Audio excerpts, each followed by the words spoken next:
O tema de hoje é mudar a perspectiva de vida através do chamado. Marcos 2:13 diz assim a palavra do Senhor: de novo saiu Jesus para junto do mar, e toda a multidão vinha ao seu encontro, e ele os ensinava.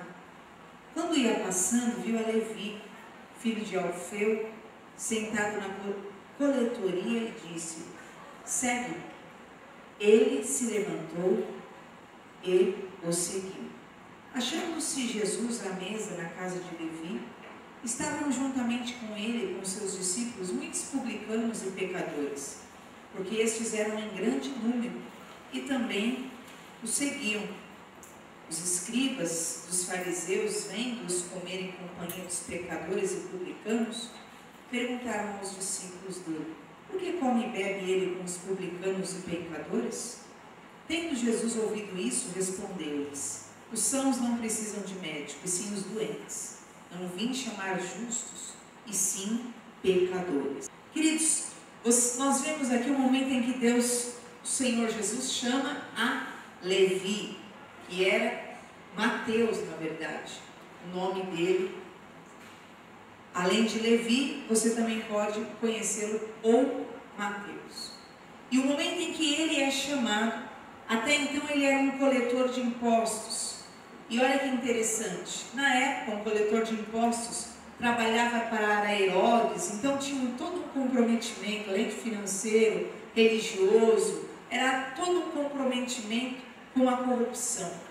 E você vai perceber um detalhe interessante, que ele, sendo esse coletor de impostos, as amizades dele, como eram terríveis.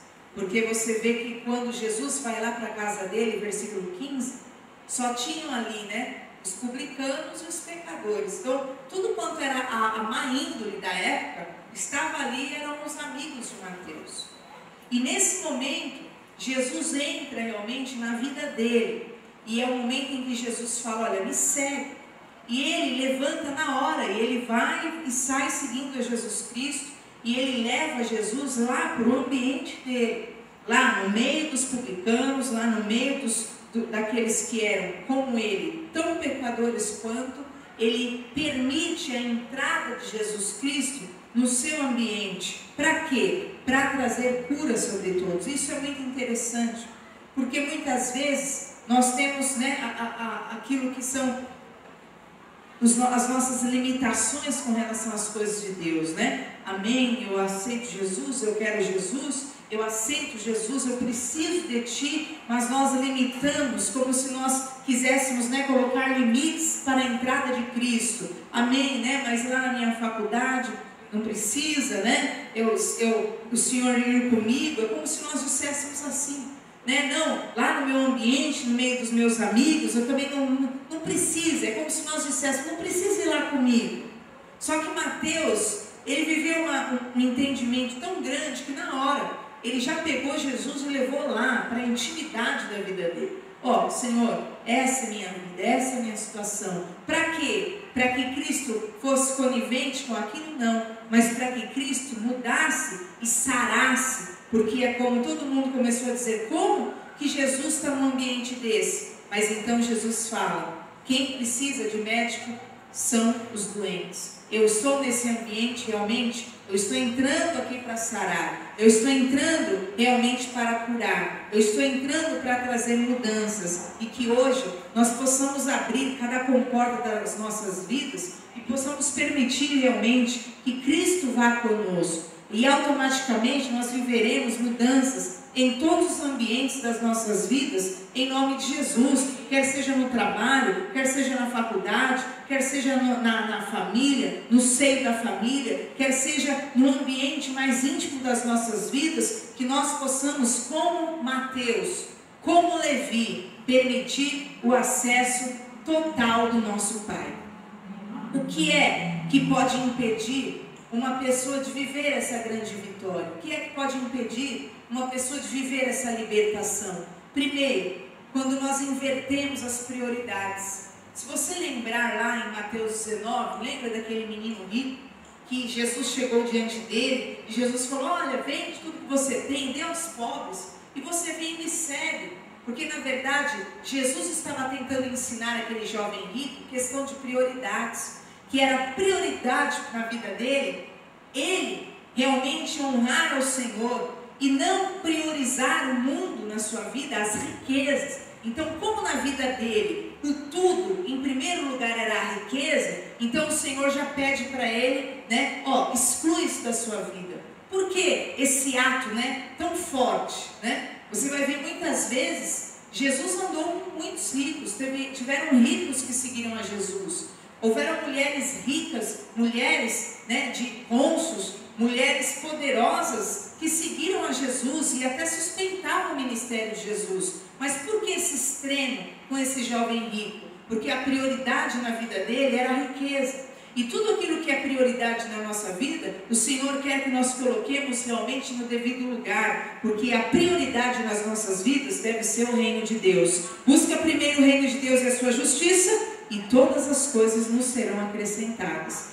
Como aquele jovem rico, ele invertia as prioridades, tanto que na hora ele falou: tá bom, Jesus, né? Pode seguir em frente. Não, né? É muita coisa que eu tenho, muita riqueza que eu tenho, e é isso que realmente é o que me interessa. Então, não depende de interesses, depende realmente do que é prioridade na tua vida. E se na tua vida a prioridade tem sido muitas coisas, pessoas, situações, colocações, valores, né? Bens, que você possa realmente não inverter mais as prioridades e colocar a soberania, a presença do Senhor em primeiro lugar na tua vida, em nome de Jesus. Amém? O que pode impedir uma pessoa de viver plenamente o seu chamado seriam também as prisões humanas e carnais. Muitas vezes nós nos apegamos a deformações pessoais e nós não abrimos mão para Deus tratar. Se você se lembrar, havia na Bíblia um homem que ele foi feiticeiro a vida inteira. E a feitiçaria, você vai ver no Antigo Testamento, que ela é comparada muitas vezes à rebelião, né? Que o pecado da rebelião é igual ao da feitiçaria. Então, espiritualmente, você pode colocar que esse homem era um homem subordinado a vida inteira. Porque ele, na verdade, sempre queria resolver as coisas dele com o método dele, não o método de Deus. Então, ele recorria à magia. E quando ele se converte, diz a palavra de Deus que ele vê o poder de Deus acontecendo, e ele começa a dizer o quê? Olha, eu tenho dinheiro, me venda também esses dons, me venda também esses talentos, me venda, eu quero comprar. E no mesmo momento ele é repreendido por aquilo que ele está fazendo. Ele mantém as suas prisões, ele não abriu mão das suas deformações, ele não estava realmente abrindo mão daquilo que ele era. Mas as deformações humanas, elas também são prisões que muitas vezes nos impedem de nós andarmos e nos tornarmos quem Deus quer que nós sejamos. Mas que em nome de Jesus nós não sejamos como Pedro também, né? Pedro perdeu 3 anos da vida dele. Olha que interessante. Pedro andou 3 anos com Jesus, 3 anos de ministério com Jesus, mas ele era o mesmo deformado, né? O mesmo precipitado, o mesmo louco, o mesmo que tinha lá os seus distúrbios. E sabe o que aconteceu? Somente na hora que Jesus foi para a cruz, foi a hora que a ficha dele caiu, que Jesus olhou para ele, né? Jesus já tinha dito: Pedro, quando você se converter, né, você vai servir muito no ministério. E o que ele fez? Ele: não, imagina, eu sou bom, eu sou o cara, as coisas são assim, né? Imagina, Jesus, eu não vou deixar nem o Senhor ir para a cruz. Ele era tão, né, topetudo que ele queria até interferir no plano de Deus. E o que aconteceu? Na hora em que Cristo estava sendo preso, diz que Jesus olhou para ele e ele começou a chorar, porque caiu a ficha dele, e tudo que Deus estava falando era verdade. Ele era um grande deformado. E muitas vezes as nossas prisões humanas e carnais, os nossos velhos hábitos, os nossos vícios pessoais, as práticas que nós insistimos em manter na nossa vida, e nós saímos justificando para o mundo inteiro. Mas quem realmente pode curar é o Senhor. Então é hora de realmente parar de justificar e abrir o coração para viver a libertação. Nisso a pessoa consegue viver o grande milagre em nome de Jesus. Pedro se abriu na última hora. Graças a Deus Jesus ressuscitou. porque senão ele também nem voltaria realmente a ter a comunhão realmente com Cristo novamente. Terceira situação que impede a pessoa de viver, é o saudosismo. O saudosismo, por isso que Jesus falou, quem põe a mão no arado não pode mais voltar atrás. O saudosismo é a mulher de Ló. O que ela fez? Olha para trás e fica paralisada na vida. Então muitas pessoas não conseguem viver o seu chamado, ao contrário de Levi. Levi foi para frente, né? Mateus, ele entrou mesmo e permitiu a entrada de Cristo em todas as áreas. Mas o saudosista é aquela pessoa que vive olhando para trás, é aquela pessoa que vive desejando que o passado volte a acontecer, é aquela pessoa que se esquece daquilo que ela precisa vencer no presente, mas ela fica sempre alimentando aquilo que são situações que já passaram, ficaram para trás. E há muitas pessoas saudosistas que acabam abrindo mão hoje do arado. E Deus fala, olha, haja agora, trabalhe agora, resolva agora, faça agora. E a pessoa está falando, né? Mas um dia eu fiz, né? Quantas pessoas eu encontrei, irmãos, aqui em Pernambuco, né? Um dia eu fiz isso, eu fiz aquilo, um dia eu fiz aquilo outro, e elas não conseguem enxergar o estado espiritual que elas se encontram na atualidade, que não conseguem fazer mais nada, mas porque justificam-se baseado no que viveram no passado, como se isso as mantivesse em pé. Então a Bíblia fala, quem está em pé, cuide que não caia. E se eu cair, a Bíblia fala também, porventura quem cai não volta a levantar-se, porventura os que se desviam não voltam para o caminho, então por que o meu povo se afasta de mim numa apostasia contínua? Deus, Ele não quer falar a respeito daquilo que ocorreu lá atrás, Ele olha para nós agora e Ele quer que nós nos levantemos. Então, se houve realmente um ápice lá atrás na sua vida, conjugal, emocional, financeira, seja em que área for, que hoje você possa buscar a restauração e a superação disso no teu presente, para que você realmente ande de glória em glória e de vitória em vitória em nome de Jesus. A quarta situação que impede a pessoa de viver plenamente o seu chamado é a contaminação das palavras. O que diz lá? Isso é importante vocês estarem vendo. 2 Timóteo 2, que fala sobre Himeneu e Fileto. Eu até comentei sobre ele semana passada, acredito, ou semana retrasada, semana passada eu não peguei aqui. 2 Timóteo 2, olha só, como que a contaminação das palavras realmente podem, né, impedir a pessoa de viver o chamado dela.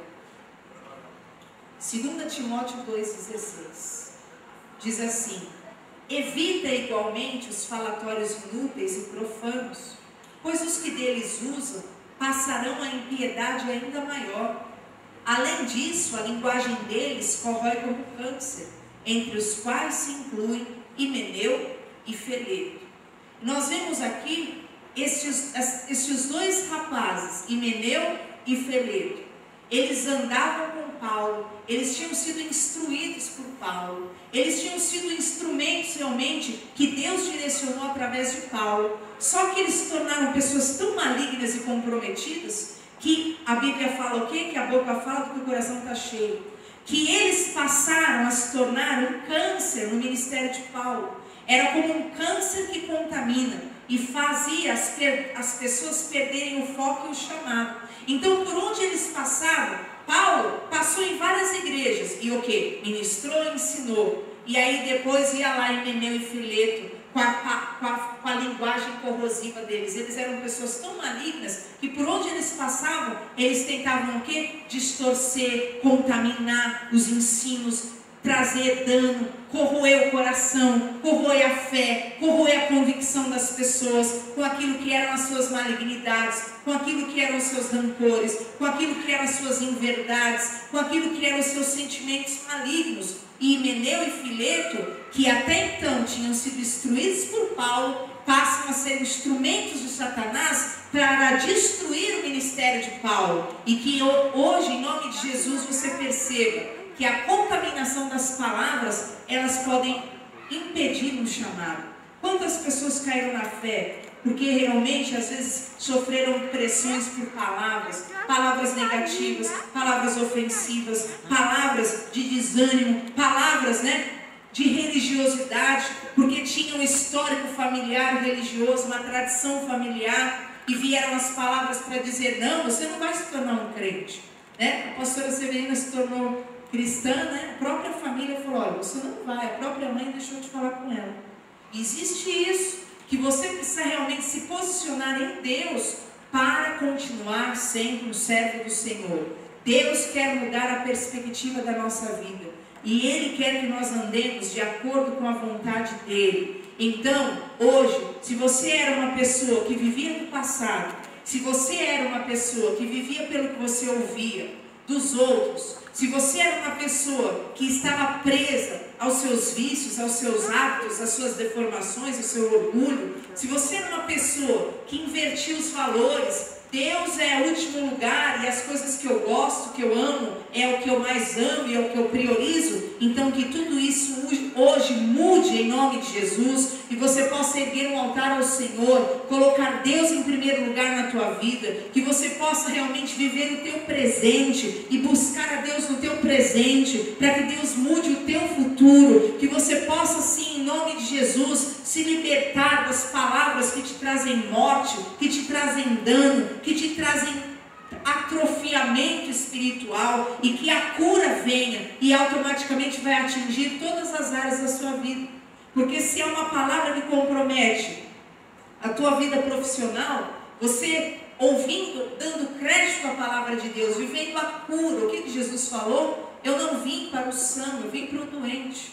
Então, eu sou doente por causa dessa palavra, que atrofiou minha vida financeira, por causa dessa palavra que atrofiou a minha vida familiar, meu emocional. Então, entre com Jesus no seu ambiente particular, na sua casa espiritual, na sua morada espiritual, e deixe Deus começar realmente a trazer cura para estas áreas comprometidas da tua vida, em nome do Senhor Jesus. A vontade de Deus é que nós vivamos a libertação por aquilo que é o chamado. Levi, vem. Mas olha, eu sou um coletor de impostos, eu vivo no meio de pecadores, eu estou no meio da maior sujeira romana que você possa imaginar. Não interessa. Levi, vem. Eu quero curar você. Agora aí cabe a pessoa ela se abrir para falar: amém, Senhor, eu quero essa cura na minha vida. Ou você vai passar a vida inteira sendo o mesmo doente, passa a vida inteira sendo a mesma pessoa, tendo a mesma deformidade, tendo a mesma falta de consciência. E o Senhor hoje, Ele quer que nós quebremos todo o apego sentimental, humano, material que nos paralisa. Então, se tem situações na sua vida que você percebe que ela paralisa a sua vida. É bom você se lembrar, eu quero que você se lembre agora de Eliseu. Na Bíblia Sagrada fala de Eliseu. Quando o profeta passou por ele, o profeta falou assim: olha, jogou a capa sobre ele e falou: olha, Deus tem um chamado na tua vida. A unção de Deus quer cobrir você.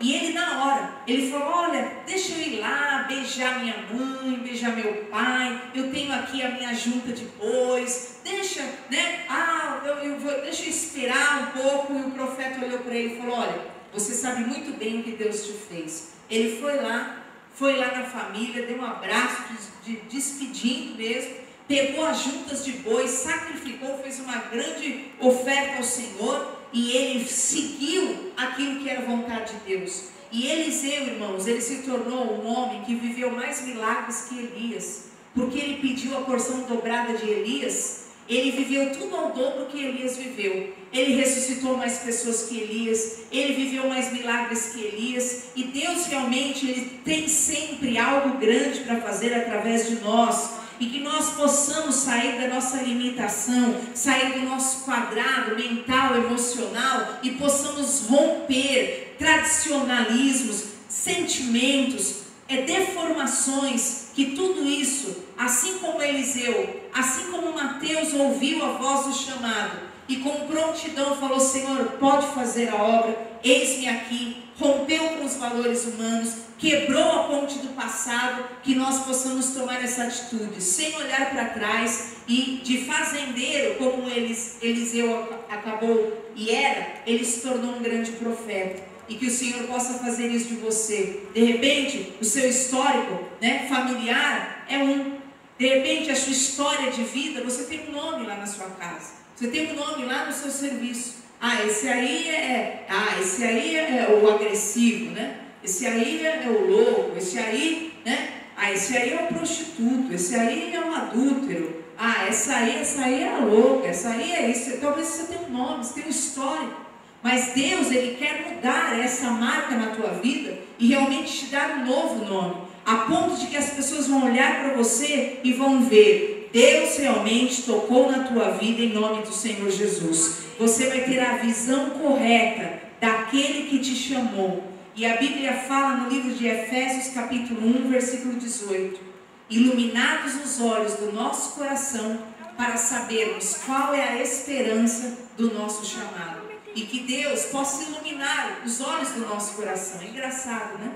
Como que o coração vai ter olhos? Mas realmente que o teu sentimento, ele não... O que é a pessoa que anda só pelo sentimento? Ela é uma pessoa desvairada. A pessoa que é emocional, ela vai ser uma pessoa extremamente, doentia, porque ela está lá em cima, depois ela está lá embaixo. Uma hora ela está falando uma coisa, outro minuto ela está falando outra coisa. Uma hora ela tem certeza de uma coisa, no outro minuto ela está falando outra. É uma loucura.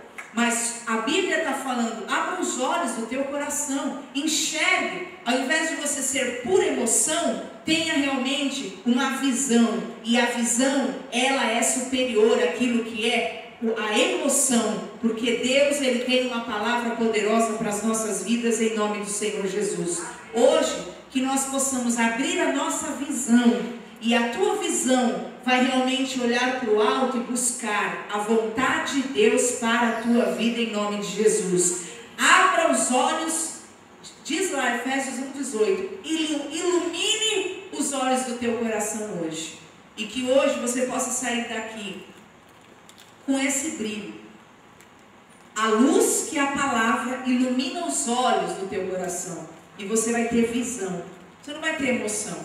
Pastor, aqui é o seguinte: amanhã é segunda-feira e eu já determinei, eu estou sentindo, eu vou fazer isso. Deus está falando: não é nada disso. Não é o teu sentimento.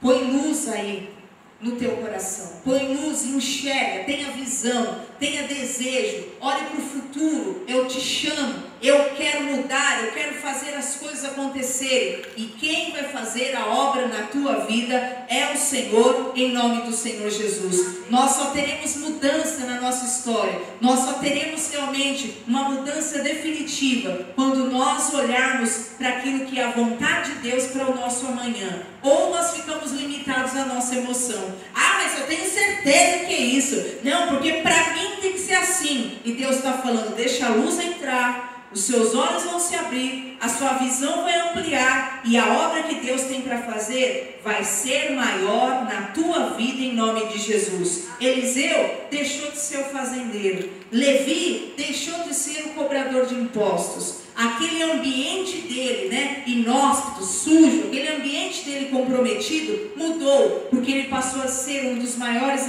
apóstolos ali e discípulos do Senhor. E é isso que vai acontecer na sua vida. A luz vem ao teu coração, os teus olhos se abrem, a visão se abre e você vai ver: Deus tem sempre mais para fazer na tua vida em nome do Senhor Jesus.